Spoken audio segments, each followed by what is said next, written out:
పోయిన సంవత్సరం డిసెంబర్ నుండి మెడికల్ బోర్డు పరిష్కరించాల్సినటువంటి అనేక మంది కార్మికుల సమస్యలను కూడా పరిష్కరించకుండా రెఫరల్ పేరుతో హైదరాబాద్కి పంపడం జరిగింది. వాళ్ళందరూ కూడా ఇవాళ దాకా ఎలాంటి వేతనం లేకుండా, డ్యూటీ లేకుండా ఆ కుటుంబాలన్నీ కూడా అనేక రకాల ఇబ్బందులను ఎదుర్కొంటున్నాయి. ఒక దిక్కు డ్యూటీ చేస్తేనే జీతం వస్తేనే చాలని జీవితాలు అనుభవించేటువంటి కార్మిక కుటుంబాలు ఎన్నో వాళ్ళు అప్పులు చేస్తూ పస్తులుండేటువంటి పరిస్థితులకు దిగజారిపోయాయి. మరి 2 నెలల నుంచి పూర్తిగా మెడికల్ బోర్డే కొనసాగడం లేదు.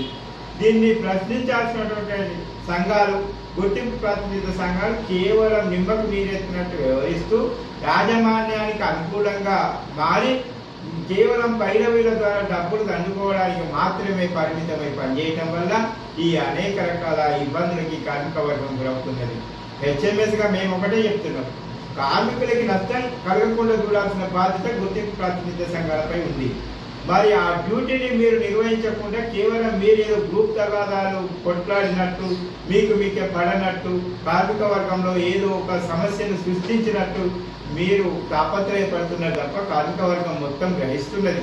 ఎవరు ఏం చేస్తున్నారు, ఈ కార్మిక వర్గ హక్కుల కోసం ఎవరు తాపత్రయపడుతున్నారు, మీ తాపత్రయం అంతా దేనికోసము కొనసాగుతుంది అనేది కార్మిక వర్గం మొత్తం గ్రహిస్తున్నారు. హెచ్ఎంఎస్గా మేము ఒకటే డిమాండ్ చేస్తున్నాం, వెంటనే మెడికల్ బోర్డుని పునఃప్రారంభించాలి. మరి పెండింగ్లో ఉన్న మెడికల్ కేసులు అన్నీ కూడా పరిష్కారం చేయాలి. ఇవాళ కొంతమంది మెడికల్ పోయి హైదరాబాద్కి రెఫరెన్స్ చేయటం వల్ల వాళ్ళు 5-6 నెలల తర్వాత మళ్ళా మెడికల్ బోర్డు స్టార్ట్ అయితే వాళ్ళు ఏదన్నా పరిస్థితులలో అన్ఫిట్ కాకుండా ఫిట్ అయ్యింది అనుకో, మళ్ళీ డ్యూటీకి పోతే వాళ్ళ జాగాలు వాళ్ళకు ఉండవు. మళ్ళీ వాళ్ళు ఎక్కడనో అందరికంటే జూనియర్ల కాడ పనిచేయాల్సినటువంటి పరిస్థితులు ఏర్పడతాయి. కాబట్టి అట్లా కూడా కార్మికులు మానసికంగా కుమిలిపోయే పరిస్థితులలో కొంతమంది ఇబ్బంది పడతారు. కాబట్టి ఇవన్నీ ఉండకుండా ఉండాలంటే మెడికల్ బోర్డును వెంటనే పరిష్కరించాలి, మెడికల్ బోర్డును నడపాలి. పెండింగ్లో ఉన్న కార్మికులందరినీ కూడా అన్ఫిట్ చేసి వాళ్ళ జీవితాలను ఇంకా దుర్భరంగా మార్చకుండా యాజమాన్యం ప్రయత్నం చేయాలి. ఈ బాధ్యతని గుర్తింపు ప్రాతినిధ్య సంఘాలు మీరు పైరవి చేసుకుంటారు, అన్ని చేసుకుంటారు, డబ్బు సంపాదించుకుంటారు. కానీ కార్మికుల సమస్య తీవ్రంగా ఉంది కాబట్టి వెంటనే మెడికల్ బోర్డును నడిచేటట్లు చేసి యాజమాన్యం కార్మికులలో ఒక భయం కూడా బయలుదేరింది.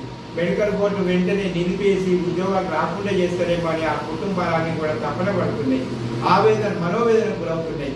ఈ పరిస్థితి నుంచి కార్మిక కుటుంబాన్ని రక్షించాల్సిన బాధ్యత, వాళ్ళకి మనోధైర్యాన్ని ఇవ్వాల్సిన బాధ్యత కూడా కార్మిక సంఘాలపై ఉంది. హెచ్ఎంఎస్గా ఒకటే డిమాండ్ చేస్తున్నాం, మెడికల్ బోర్డు యథావిధిగా నడపాలి. ప్రతి మెడికల్లో ఎవరైతే ఇబ్బందులు ఉన్న కార్మికులు అందరినీ కూడా లంచాలకు ప్రలోభాలకు లొంగకుండా నిజమైన రోగస్తులని తప్పకుండా అన్ఫిట్ చేయాల్సినటువంటి అవసరం ఉంది. కేవలం కోట్లాది రూపాయలు చేతులు మారి మెడికల్ బోర్డు అంటే అది ఒక అవినీతి బోర్డు అనే రీతిలో సిగరెట్లో కొనసాగుతున్నటువంటి ఈ సమాచారాన్ని ఇప్పుడు సిబిఐ ఎంక్వైరీలు అంటున్నారు కదా.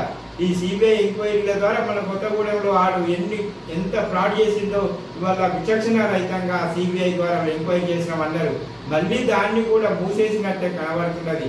సింగరేణి వ్యాప్తంగా ఎవరెవరు ఎంతెంత సంపాదించారు, వీళ్ళు ఎంత సంపాదించారు, డ్యూటీ చేస్తే వచ్చే జీతం ఎంత, ఆయన చేసిన వ్యాపారాలు ఏంది, ఇవన్నీ కూడా విచారిస్తే గుర్తింపు ప్రాతినిధ్య సంఘాల నాయకుల ఆస్తులు ఎంత పెరిగినాయి, ప్రతి సిటీలో వాళ్ళకి ఒక్కొక్కటి ఎట్ట బిల్డింగులు వచ్చినాయి, మరి ఎంత ఆస్తులు కూడా పెట్టారు, ఒక్క అంగిలాగుతో వచ్చినామని చెప్పేటోళ్ళందరికీ ఈ కోట్లాది రూపాయల ఆస్తులు ఎక్కడి నుంచి వచ్చినాయి విచారిస్తే అప్పుడు కార్మికులు అందరూ కూడా హర్షిస్తారు.